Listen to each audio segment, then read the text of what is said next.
बिस्मिल्लाहिर्रहमानिर्रहीम। इक़रा बिस्मि रब्बिकल्लज़ी खलक़।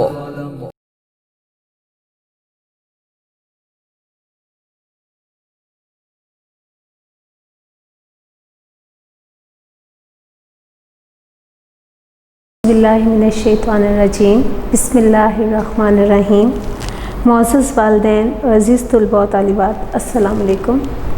जैसा कि आप जानते हैं कि हमने तातीलात से पहले उर्दू बे का कुछ काम मुकम्मल कर लिया था और तातीलात हो जाने के बाइस आपको कुछ काम PDF में व्हाट्सएप के ज़रिए भेजा जा चुका है।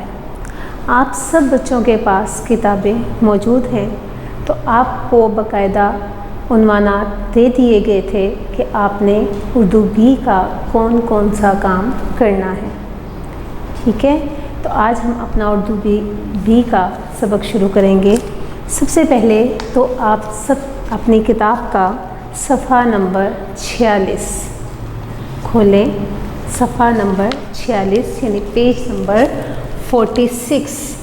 पेज नंबर 46 मैंने आपकी आसानी के लिए बोर्ड पर भी लिख दिया है ताकि आपको पेज ढूंढने में आसानी हो। पेज नंबर 46 खोलें। इसमें हमने आज पढ़ना है इस्म की इक़साम बिल्लिहाज तादाद। क्या पढ़ना है? इस्म की इक़साम बिल्लिहाज तादाद, यानी तादाद के लिहाज से इस्म की कितनी इक़साम होती हैं। तो कितनी इक़साम हैं? तादाद के लिहाज से इस्म की 2 इक़साम हैं। यानी अगर हम काउंट करें, तादाद कहते हैं गिनती को, गिनने को, कि अगर हम कोई चीज़ गिन रहे हैं तो उस लिहाज से हमारे इस्म की कितनी इक़साम है? 2 इक़साम है। अब वो 2 इक़साम कौन सी हैं? वाहिद, जमा। वाहिद, जमा। अब वाहिद बेटा कहते हैं एक चीज़ को। वाहिद किसे कहते हैं? एक को। यानी वो इस्म जो किसी एक शख्स या चीज़ को ज़ाहिर करे, यानी ऐसा इस्म जिसमें किसी शख्स का नाम आ जाता है, किसी चीज़ का नाम आ जाता है, किसी जगह का नाम आ जाता है, वो अगर एक है तो वाहिद है। जैसे मज़मून, क्या ये लफ्ज़ है हमारा? मज़मून। यानी हम उर्दू बे में जो लिखते हैं, जिसको आप इंग्लिश में ऐसे भी कहते हैं, वो क्या होता है? मज़मून। तो जब आप एक मज़मून पढ़ते हैं तो वो वाहिद है। ठीक है। खिड़की, यानी अगर आपके घर में एक खिड़की है तो वो वाहिद है। मस्जिद, एक मस्जिद है तो वो वाहिद है। ठीक है। फिर है जमा। जमा वो इस्म हैं जो एक से ज़ायद यानी एक से ज़्यादा अशख़ास या चीज़ों को ज़ाहिर करे, जमा कहलाता है। यानी ऐसा इस्म जिसमें एक से ज़ायद अशख़ास यानी एक से ज़ायद लोगों और एक से ज़ायद चीज़ों के बारे बात होती है, उसे जमा कहा जाता है। जैसे हमने अभी वाहिद में पढ़ा, मज़मून, एक मज़मून था तो मज़मून, और एक से ज़ायद हो गए तो बन गए मज़ामीन। क्या बन गए? मज़ामीन। खिड़की एक थी, ज़्यादा होंगी तो खिड़कियाँ। मस्जिद, एक मस्जिद, ज़्यादा होंगी तो मसाजिद। क्या होंगी? मसाजिद। ठीक है स्टूडेंट, समझ आ गया? यानी वाहिद एक चीज़ को कहा जाता है और जमा एक से ज़ायद चीज़ों को कहा जाता है। आप सबकी किताबें आपके सामने होंगी ताकि आपको समझने में आसानी हो। ठीक है। सबसे पहले तो हम पढ़ेंगे वाहिद से जमा बनाने का असूल। वाहिद से जमा बनाने का असूल, यानी हमने वाहिद अगर कोई लफ्ज़ है तो उसको जमा में तब्दील कैसे करना है, ये हम यहाँ पर पढ़ेंगे। नंबर 1, जिस इस्म के आखिर में अलिफ या गोल है हो, इसकी जमा बनाते वक्त इन हरूफ को याए मजहूल, क्या है, याए मजहूल यानी बढ़िए में बदल देते हैं। यानी अगर हमारे पास कोई एक इस्म है जिसके आखिर में अलिफ आ रहा है या गोल हे आ रहा है, तो जब हम उसे जमा में तब्दील करेंगे तो उन हरूफ को किससे बदल देंगे, यानी अलिफ और हे ये ख़त्म हो जाएगा और उसको हम किससे बदल देंगे, बढ़िए से, जिसे क्या कहा जाता है, याए मजहूल। क्या कहा जाता है, याए मजहूल, बढ़िए में बदल देंगे। जैसे अंडा से अंडे, देखिए अलिफ हमने ख़त्म कर दिया और अलिफ की जगह क्या आ गया, बढ़िए, तो बन गया अंडे। परिंदा गोल हे है, हमने गोल हे को ख़त्म कर दिया, बढ़िए लगाया तो बन गया परिंदे। ताला, आखिर में अलिफ आ रहा है, अलिफ को हमने ख़त्म कर दिया और आखिर में बढ़िए लगाया तो बन गया ताले। ताला से ताले। नंबर 2 है, जिस इस्म के आखिर में याए मारूफ यानी छोटिए हो। बढ़िए क्या था, याए मजहूल, और छोटिए क्या है, याए मारूफ। तो जिस इस्म के आखिर में याए मारूफ हो उसकी जमा बनाते वक्त आखिर में अलिफ नून गुन्ना लगा देते हैं।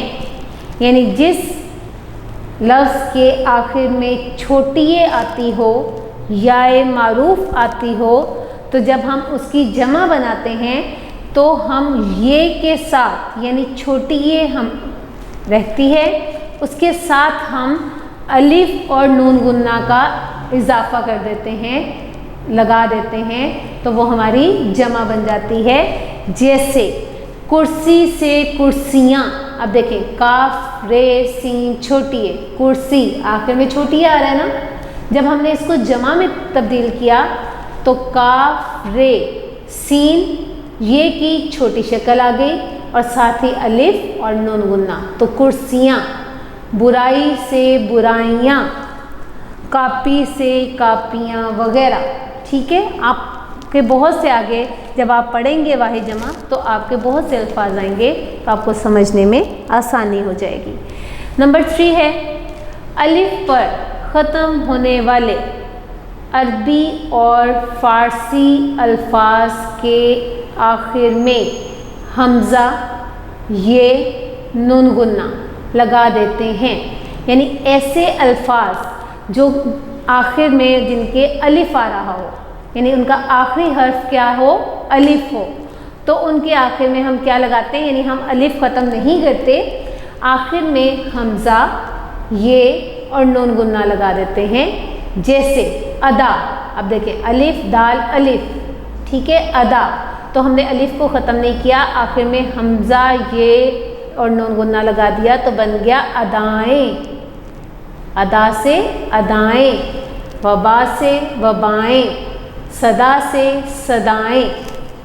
समझ आ गया जी स्टूडेंट्स। नंबर 4 है, बाज़ मुज़क्कर इस्मों के आखिर में वाव नून गुन्ना लगा देते हैं। यानी बाज़ इस्म ऐसे हैं जो कि मुज़क्कर हैं, इसको भी जहन में बेटा आपने रखना है कि मुज़क्कर और मुअन्नस लफ्ज़ भी आ जाते हैं। तो अगर इस्म है और मुज़क्कर है और वाहिद है तो हम उस लफ्ज़ को वैसे ही लिखा रहने देंगे, बस उसके आखिर में वाव और नून गुन्ना लगा देंगे। जैसे खेल, खे ये लाम, खेल, हमने ये लफ्ज़ ऐसे ही लिखा, बस आखिरी हर्फ की छोटी शक्ल आ जाएगी और आगे वाव और नून गुन्ना आ जाएगा, तो वो बन गया खेल से खेलों, दरिया से दरियाओं, मुल्क से मुल्कों वगैरह। ओके। नंबर 5 है, बाज़ मुअन्नस इस्मों की जमा बनाने के लिए आखिर में ये नून गुन्ना लगा देते हैं। अब देखें, पहले थे मुज़क्कर इस्म, यानी वो इस्म जो मुज़क्कर भी हों। अब उन इस्म के बारे में बात की जा रही है जो मुअन्नस हों, यानी जो मुअन्नस हों, तो जब हम वो लफ्ज़ लिखेंगे तो वो लफ्ज़ वैसे ही लिखा जाएगा और आखिर में सिर्फ ये और नून गुन्ना लग जाएगा। जैसे बात, बेअलिफ बात ते बात, ठीक है, अब हमने क्या किया, ते को छोटी शक्ल में तब्दील करके ये और नून गुन्ना लगाया है तो बन गया बातें। बात से बातें। जुराब जिसे आप सॉक्स भी कहते हैं, तो जब हमने बे की छोटी शक्ल लेकर आए और ये और नून गुन्ना लगाया तो बन गया जुराबें। दुकान, दुकानें। Is it clear? Now students open page number 47। आप अपनी किताब का सफ़ा नंबर 47 खोलें। जी, वाहिद से जमा बनाने के चंद और कायदे, यानी ये तो कुछ तरीके हमने पढ़े हैं अभी, लेकिन कुछ और भी तरीके और कायदे हैं वाहिद से जमा बनाने के लिए, जिनमें सबसे पहला है ये नून। देखिए इसके अंदर मैंने नुक्ता डाला है, तो ये है ये नून लगाकर, यानी कुछ वाहिद ऐसे हैं जिनके आखिर में हम ये और नून लगाएंगे तो हमारी जमा बन जाएगी। जैसे हासिद से हासदीन, मुजाहिद से मुजाहिदीन, मुफक्कर से मुफक्करीन, हाजिर से हाजरीन, मुखालिफ से मुखालिफीन। Is it clear? जी, नेक्स्ट है हमारा नंबर 2, अलिफ ते लगाकर, यानी कुछ हमारे इसमें से हैं जिनके जो वैसे ही लफ्ज़ रहेंगे, बस आखिर में अलिफ और ते का इजाफा कर देंगे तो वो हमारी जमा बन जाएंगे। जैसे इत्तफाक से इत्तफाकात, असर से असरात, एहतजाज एहतजाजात, एहसास एहसासात, एहसान एहसानात, अखबार अखबारात। ठीक है बेटा जी, ये आपका जो सेकंड उन्वान है अलिफ ते लगाकर, इसके वाहिद जमा बेटा आपके सफ़ा नंबर 47 और 48, सफ़ा नंबर 47, 48 और 49, यानी पेज नंबर 47, 48 एंड 49 पर लिखे हुए हैं। तो आपने बहुत तवज्जो से याद करने हैं। ठीक है, अब आप सब बच्चे अपनी किताब का सफ़ा नंबर 49 खोलें, यानी पेज नंबर 49। अब 49 पेज पर आपका नंबर 3 है ये अलिफिया ते लगाकर, यानी कुछ इस ऐसे हैं वाहिद जो जिनके आखिर में जब हम ये अलिफिया और ते का इजाफा करेंगे तो वो हमारे जमा बन जाएंगे। ठीक है, अगर इसमें वाहिद मुज़क्कर हो तो इसके आखिर में ते हो तो इसे गिरा कर अलिफ और ते का इजाफा करते हैं।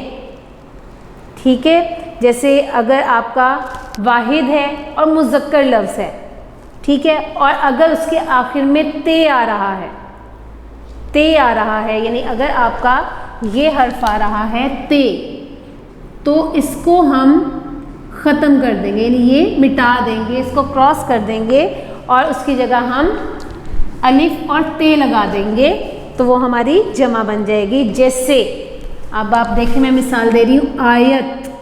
अब आयत में अलिफ मद आ ये और ते है।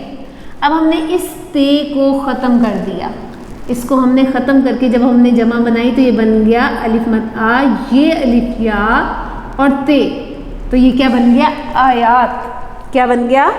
आयात। अब जैसे एक और लफ्ज़ है हज़रत, हम बोलते हैं ना अम्बिया के यहाँ पैगम्बरों के नाम से पहले हज़रत, तो इसका भी ते ख़त्म करके जब हम अलिफ और ते लगाएंगे तो बन जाएगा हज़रात। क्या बन जाएगा? हज़रात। समझ आ गया? उसके अलावा खिदमत, खिदमात, आफत, आफात, बरकत, बरक़ात, हालत, हालात वगैरह।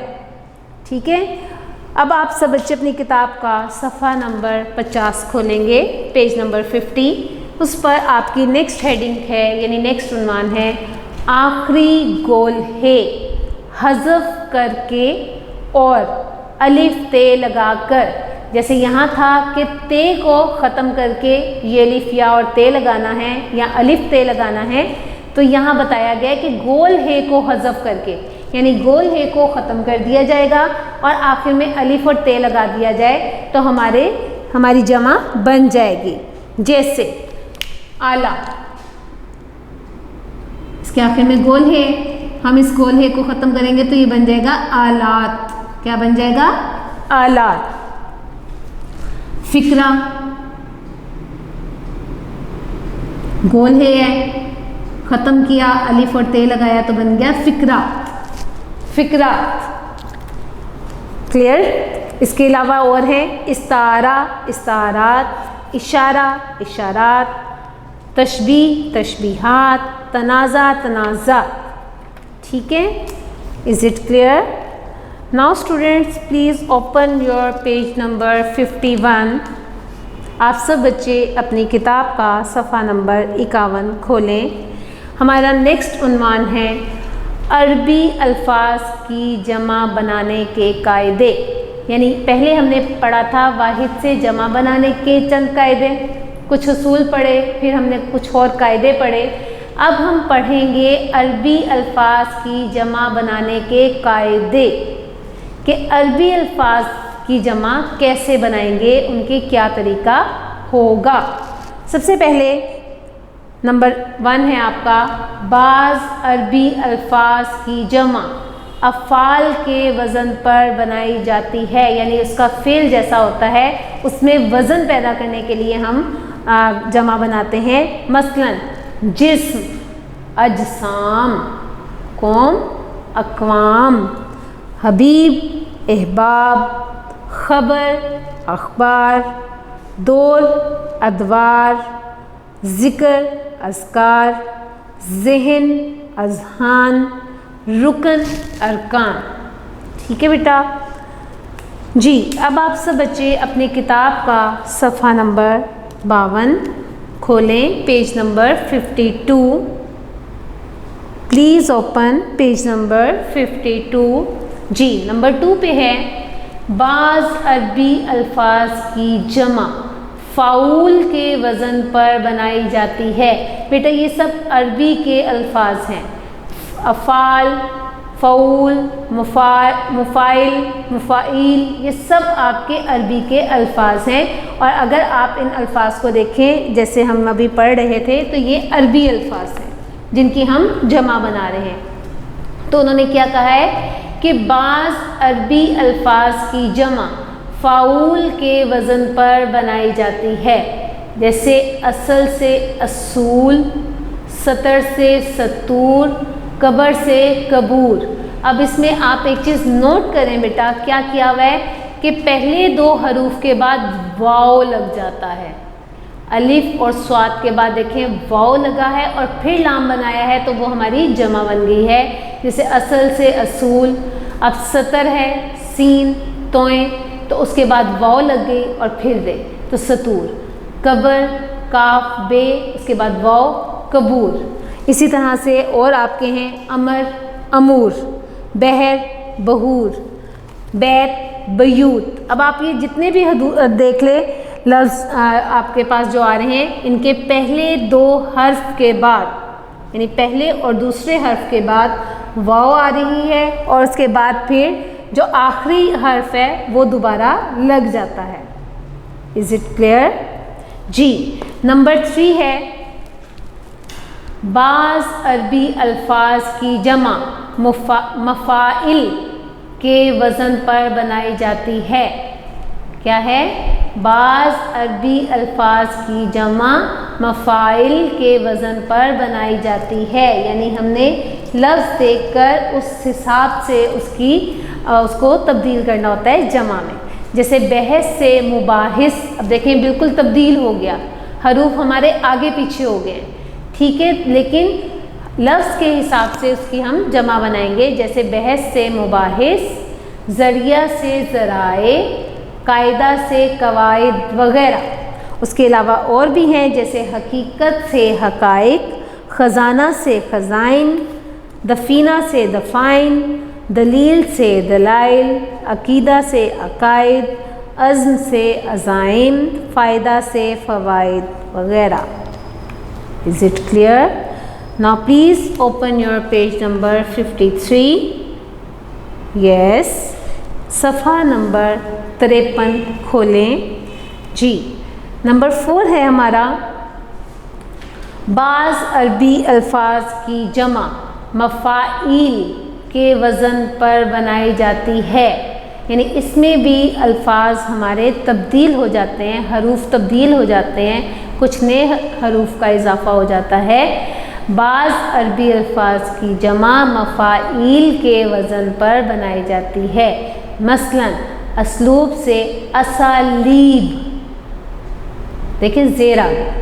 अब आप असलूब, यहाँ पर कहीं ज़ेर नहीं है, जब हमने यहाँ किया तो ये जो हमारा थर्ड हर्फ है इस पे इसके नीचे ज़ेर आ गई। असालीब, मस्कीन, मसाकीन, मफ़हूम, मफ़ाहीम, ठीक है, यानी अलिफ का इजाफा हो गया जिससे हर्फ को, हमारे लफ्ज़ को थोड़ा लंबा कर दिया। जैसे असलूब, असालीब, मस्कीन, मसाकीन, मफ़हूम, मफ़ाहीम, मज़मून, मज़ामीन, फ़रमान, फ़रामीन, मकतूब, मकातीब के पहले 2 हरूफ के बाद अलिफ का इजाफा हो रहा है और उससे अगला जो हमारा हर्फ है उसके नीचे ज़ेर आ रही है। इज़ इट क्लियर जी। नेक्स्ट हमारा है बेटा नंबर 5, बाज़ अरबी अल्फाज की जमा फ़ेलन के वज़न पर बनाई जाती है, यानी उसका जो फ़ेल है, काम जो है उसके मुताबिक उसकी जमा बनाई जाती है। जैसे अदीब, अदीब लिखने वाले को कहते हैं, एक है तो अदीब और ज़्यादा होगा तो अदबा, अदीब, अदबा, हकीम, हिकमा, जाहिर, जोहला, खलीफा, खुलफा, रफ़ीक, रुफ़का, रईस, रऊसा, शायर, शौरा वग़ैरह। ये आपके ये जो नंबर 5 हैं इसके वाहिद जमा आपके सफ़ा नंबर 53 और 54 पर मौजूद हैं। आपने बहुत तवज्जो से याद करने हैं। अब आप सब बच्चे अपनी किताब का सफ़ा नंबर 54 खोलें जी। Please open page number 54। हमारा नेक्स्ट उन्वान है बेजान अशिया के वाहिद जमा, यानी कुछ ऐसी अशिया जो कि जानदार नहीं है, बेजान है, हम उन बारे पढ़ रहे हैं कि वो उसमें हम क्या इजाफा करते हैं, ये किस तरह हम उसकी जमा बनाते हैं। अब क्या है, अगर बेजान अशिया के आखिर में छोटिए हो तो अलिफ नून गुन्ना का इजाफा करते हैं, यानी अगर बेजान अशिया हैं और आखिर में छोटिए आ रही है तो आप क्या करेंगे कि उसके आखिर में वो हम हर्फ ख़त्म नहीं करेंगे बल्कि सिर्फ अलिफ और नून गुन्ना का इजाफा कर देंगे। जैसे कि अभी हमने जमा बनाने के असूल में नंबर 2 पे पढ़ा था कि हम अलिफ और नून गुन्ना लगा देंगे छोटी ए के साथ, तो वो क्या बन जाएंगे, हमारे जमा बन जाएगी। जैसे बुराई से बुराइयाँ, बीमारी से बीमारियाँ, पार्टी से पार्टियाँ, परेशानी से परेशानियाँ, पगड़ी से पगड़ियाँ, पेटी से पेटियाँ, ताली से तालियाँ। Is it clear? Now please open page number 55। जी खोल लिया है बेटा। आपने अपनी किताब का सफ़ा नंबर 55 खोलना है। हमारा सवाल है ख़त कशीदा अल्फाज को जमा में बदल कर नज़्म दोबारा लिखें। यानी ये हमारे पास एक नज़्म है जिसमें हर लफ्ज़ आप देखें जो ख़त कशीदा कहते हैं जिसके नीचे लकीर लगी हुई है। तो जिन अल्फाज के नीचे लकीर लगी है उनकी आपने जमा बनाकर ये नज़्म दोबारा लिखनी है। तो क्या हम शुरू करते हैं अपना। पहला है चिड़िया मेरी भोली भाली। क्या है? चिड़िया मेरी भोली भाली। जब हम इसकी जमा बनाएंगे तो चिड़िया की जगह क्या आ जाएगा? चिड़ियाँ। क्या आ जाएगा? चिड़िया मेरी भोली। बाकी सारा आपका जो आपकी नज़्म है वो वैसे ही रहेगी, बस जो हमारे और ख़त कशीदा लफ्ज़ है वो हमने जमा में तब्दील कर देना है। ठीक है, चिड़िया मेरी भोली भाली, चिड़िया मेरी भोली भाली, फिरती है ये डाली डाली। अब है तो हम जब जमा करेंगे तो हो जाएगा हैं, फिरती हैं ये डाली डाली। ठीक है, पर हैं इसके पीले पीले, इससे मुराद एक शख्स। ठीक है, इसके यानी उस एक चिड़िया के, जब हमने उसको जमा में तब्दील किया तो हो गया पर हैं उनके पीले पीले, पाँव हैं उसके नीले नीले। अब यहाँ पे भी उसका लफ्ज़ आया है, तो जब हम जमा करेंगे तो हो जाएगा पाँव हैं उनके नीले नीले, पाँव हैं उनके नीले नीले। खाने को ये सब कुछ खाए। अब खाए वाहिद के लिए आता है, जब जमा में आएगा तो क्या आएगा, खाने को ये सब कुछ खाएं, जमा में आ जाएगा, हमजा ये नून गुन्ना आ जाएगा, खाएं।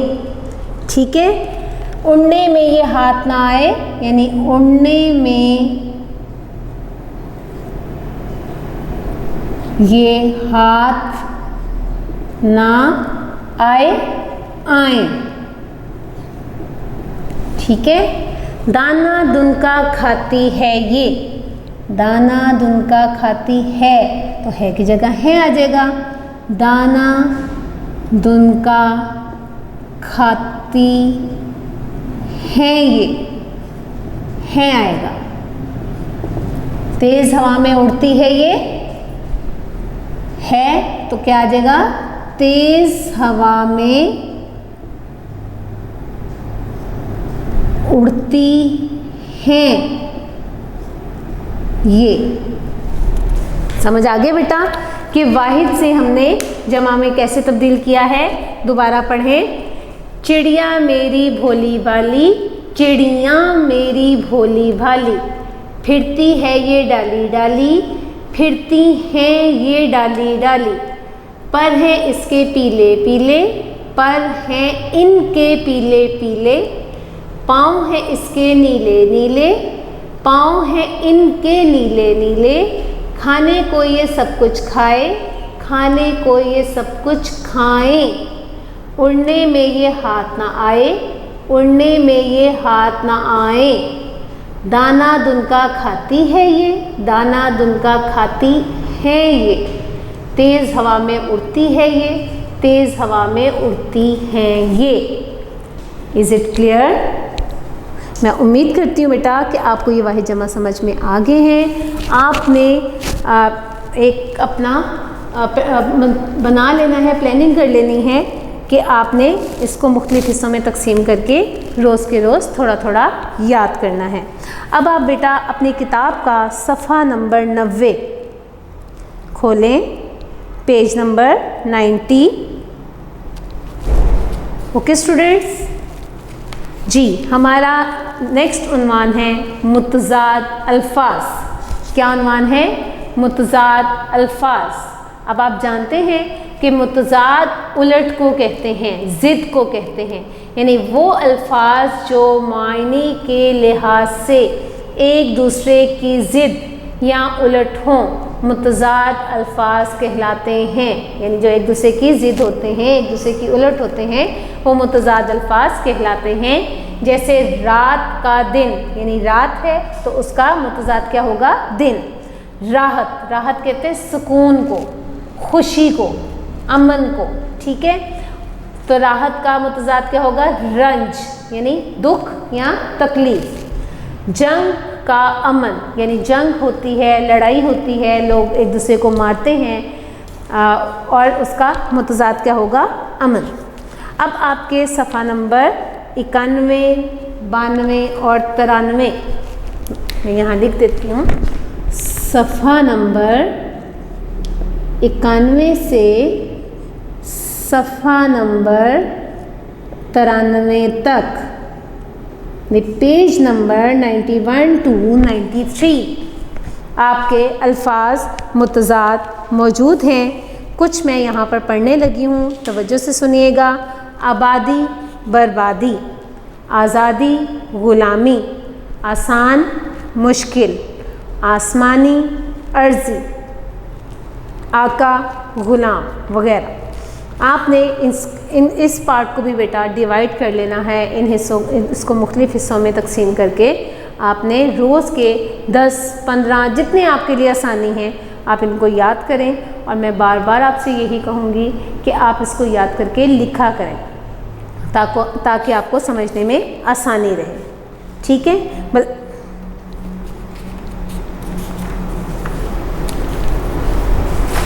सॉरी बेटा, ये आपके सफ़ा नंबर 92 तक है। ठीक है, सफ़ा नंबर 92 तक है, 90 से लेकर सफ़ा नंबर 90 से 92 तक है। अब आप सब बच्चे अपनी किताब का सफ़ा नंबर 92 खोलेंगे। हम मश्क करेंगे जिसमें आपका पहला सवाल है, दर्ज झैल अल्फाज को उनके मुतज़ाद से मिलाएं।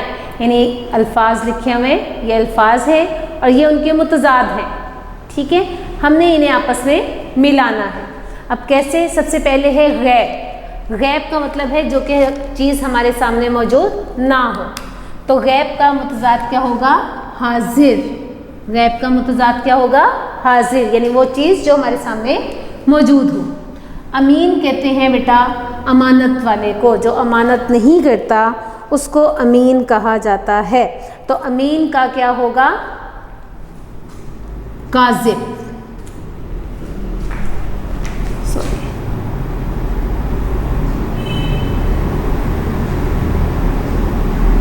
अमीन का काज़िब। नेक्स्ट आपका है सादिक। सादिक सच्चे को कहते हैं। ठीक है, सॉरी बेटा, अमीन का खाइन होगा। अमीन का क्या होगा? खाइन, खयानत करने वाला। अमीन कहते हैं अमानतदार को और खाइन कहते हैं खयानत करने वाले को। तो अमीन का खाइन। सादिक सच्चा, तो सच्चे के साथ सच्चे का जब मुतज़ाद आएगा तो क्या होगा? काज़िब, यानी झूठा। सादिक, काज़िब। नेक्स्ट बेटा आपका है अमानत। अमानत यानी वो चीज़ जो कि आपके पास कोई रखवा के जाता है कि इस मेरी चीज़ को संभाल लो, मैं तुमसे वापस ले लूँगा या ले लूँगी, तो वो चीज़ आपके पास अमानत होती है। और अगर आप उन दी हुई चीज़ों को इस्तेमाल कर लेते हैं या उस चीज़ का इस्तेमाल कर लेते हैं और उससे पूछते भी नहीं है कि मैं इस्तेमाल कर लूँ, तो वो फिर क्या हो जाएगी? अमानत में ख़यानत हो जाएगी। तो अमानत का मुतज़ाद क्या होगा? ख़यानत। अमानत का मुतज़ाद क्या होगा? ख़यानत। ठीक है, नेक्स्ट आपका है कसरत। कसरत कहते हैं बहुत ज़्यादा चीज़, ज़्यादा चीज़ों को कहा जाता है। तो कसरत का मुतज़ाद होगा किल्लत, यानी थोड़ी चीज़, जहाँ पर ज़्यादा चीज़ मौजूद ना हो। नेक्स्ट आपका है बुज़दिल। बुज़दिल बुज़दिल बुज़दिल कहते हैं डरपोक को, जो डरता हो। तो इसका मुतज़ाद है दलेरी। दलेरी। ठीक है, उसके बाद नेक्स्ट है इख्तलाफ। इख्तलाफ कहते हैं कि किसी की बात को ना मानना या कहना कि भाई ये काम हमने नहीं करना, या किसी ने अगर कोई मशवरा दिया है तो आप उसके मुखालिफ ही जाएंगे कि नहीं जी हम ये काम नहीं करेंगे, तो उसको इख्तलाफ कहते हैं। तो उसका मुतज़ाद क्या होगा? इत्तफ़ाक़। इख्तलाफ का मुतज़ाद क्या होगा? इत्तफ़ाक़, यानी मिलजुल कर काम करना। ठीक है, मुहासिन हिफाजत करने वाले को कहते हैं, तो इसका मुतज़ाद है मुआइब। मुआइब। Is it clear? Now please open your page number 93। Yes, question number 3 है, दर्ज झैल जुमलों में अल्फाज के मुतज़ाद खाली जगहों में लिखें। यानी आपके जुमले हैं, खाली जगह हैं, हमने उसको फिल करना है। नंबर 1, ये काम शुरू तो हो गया है लेकिन डैश कैसे होगा? तो शुरू का मुतज़ाद क्या है? ख़त्म। कि ये काम शुरू तो हो गया है लेकिन ख़त्म कैसे होगा? नेक्स्ट है, आपको दोस्त और डैश की पहचान होनी चाहिए। तो दोस्त का मुतज़ाद क्या है? दुश्मन। कि आपको दोस्त और दुश्मन की पहचान होनी चाहिए। मुझे डैश चाय और ठंडा पानी पसंद है। ठंडा, तो ठंडा का मुतज़ाद क्या होगा? गरम। कि मुझे गरम चाय और ठंडा पानी पसंद है। नंबर 4, तकदीर डैश का नहीं बहादुर इंसान का साथ देती है। ठीक है, यानी बहादुर। तो यहाँ पर बहादुर का मुतज़ाद क्या होगा? जी, बुज़दिल। कि तकदीर बुज़दिल का नहीं बहादुर इंसान का साथ देती है। नेक्स्ट बेटा आपका है, मुसलमानों को फतह हासिल हुई और कुफ़ार को, जी, फतह का क्या होगा? शिकस्त। फतह का क्या होगा? शिकस्त। कि मुसलमानों को फतह हासिल हुई और कुफ़ार को शिकस्त। उसने नामुमकिन को डैश बनाकर दिखा दिया। नामुमकिन से का मुतज़ाद क्या होगा? मुमकिन। कि उसने नामुमकिन को मुमकिन बनाकर दिखा दिया। नेक्स्ट है बेटा, डैश में शऊर नहीं होता और बुढ़ापे में हिम्मत नहीं होती। बुढ़ापे का मुतज़ाद हमने लिखना है तो क्या होगा? जवानी। कि जवानी में हमें शऊर नहीं होता कि क्या सही है और क्या गलत है, और बुढ़ापे में जाकर जब हमें शऊर होता है उस वक़्त हमारी हिम्मत जवाब दे चुकी होती है। शहरों में दिन डैश और रात और डैश जागती है। अब इसमें देखें 2 हैं, एक है दिन डैश और डैश जागती है। ठीक है, जागती है तो जागने का मुतज़ाद क्या होगा? सोना। तो शहरों में दिन सोता और रात जागती है, यानी दिन का मुतज़ाद आ जाएगा रात। कि शहरों में दिन सोता और रात जागती है। जी, नंबर 9 है बेटा आपका, आजकल खालिस अशिया नायाब नहीं तो डैश ज़रूर हैं। नायाब कीमती को कहते हैं। ठीक है, कि कीमती तो हैं लेकिन बाज़ अब ये हाल हो चुका है कि जो खालिस चीज़ें हैं वो ना मिलने के बराबर रह गई हैं। तो नायाब कीमती और कमयाब के बिल्कुल भी ना मिलना। ठीक है, ज़िल्लत की ज़िंदगी से डैश बेहतर है। ज़िंदगी का उलट क्या होगा? मौत। कि ज़िल्लत की ज़िंदगी से मौत बेहतर है। Is it clear? Now please students open your page number 94। Open your page number 94, सफ़ा नंबर 94 खोलेंगे। हमारा नेक्स्ट उन्वान है मुतरादिफ अल्फाज। मुतरादिफ अल्फाज वो अल्फाज जो एक दूसरे के हम मायने हों, मुतरादिफ अल्फाज कहलाते हैं। यानी जिनके मायने एक जैसे हों, सिर्फ वो लफ्ज़ मुख्तलिफ होते हैं लेकिन जब हम उनके मायने देखते हैं तो वो मायने एक जैसे होते हैं। तो ऐसे अल्फाज मुतरादिफ अल्फाज कहलाते हैं। जैसे अजल का मौत, यानी अजल को मौत भी कहते हैं। दस्तूर का तरीका, कि दस्तूर को तरीका भी कहा जाता है। इसके अलावा मज़ीद हैं आस, उम्मीद, आसमान, फलक, आफत, मुसीबत, अजल, मौत, अर्ज़, ज़मीन, उल्फत, मोहब्बत वग़ैरह। जी बेटा, अब आपके अल्फाज मुतरादिफ सफ़ा नंबर 94 और 95, यानी ये किन किन सफ़ात पर मौजूद हैं? सफ़ा नंबर 94 और 95 पर आपके अल्फाज मुतरादिफ मौजूद हैं। आप सब बच्चों ने इसको काम को मुख्तलिफ हिस्सों में तकसीम कर लेना है और रोज़ के 10-15 जितने आपके लिए आसानी हो, 5 कर लें, 10 कर लें, 15 कर लें, इस तरह से आपने इनको याद करना है। Is it clear? Now please open your page number 96। अपनी किताब का सफ़ा नंबर 96 खोलें।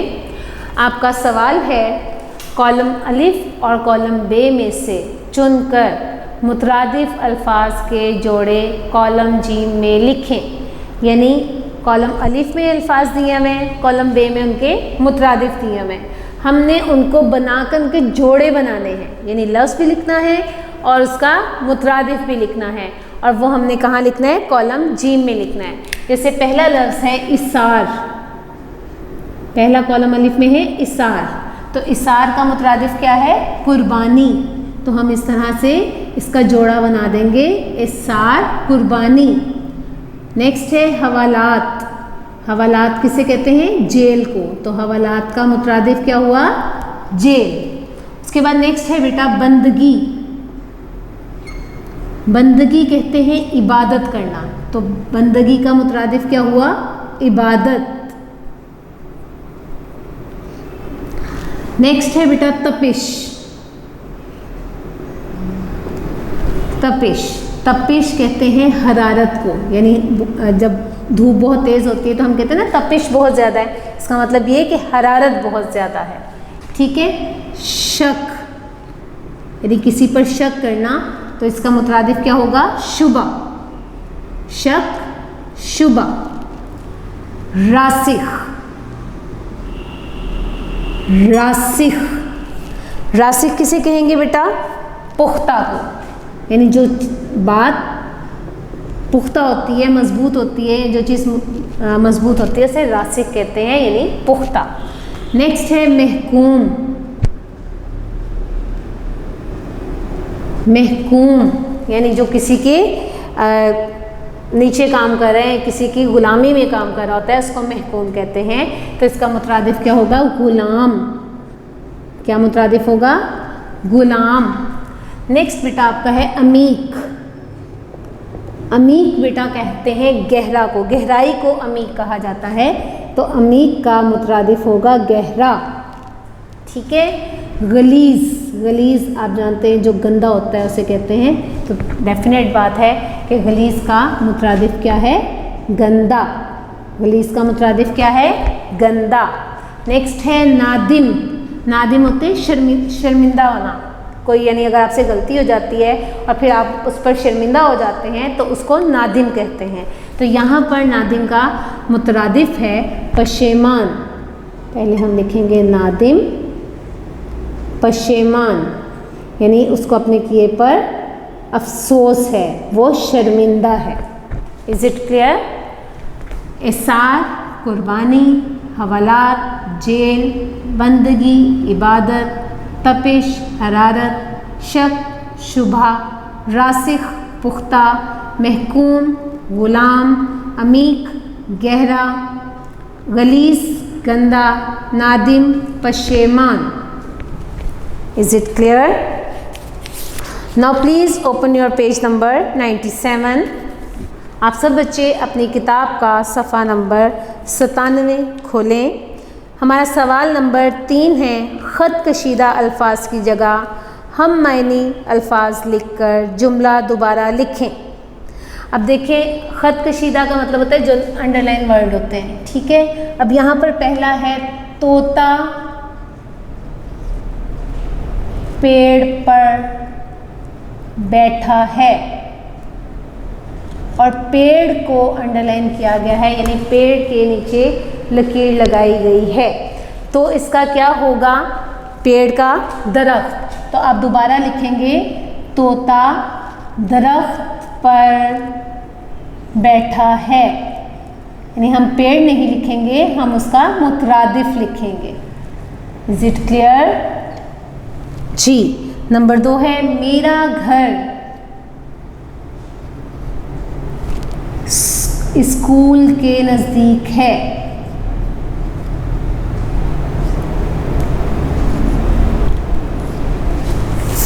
नज़दीक को अंडरलाइन किया गया है। तो आपने क्या जब दोबारा लिख रहे हैं तो क्या लिखेंगे, मेरा घर स्कूल के करीब है। नज़दीक का मुतरादिफ क्या होता है, करीब। ओके। नंबर 3, दादा ने स्याह टोपी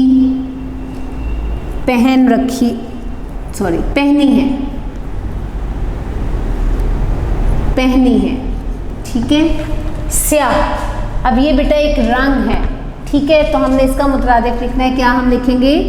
दादा ने काली स्याह यानी काली, काला रंग, तो उसने क्या लिखा है? दादा ने स्याह यानी काली टोपी पहनी है।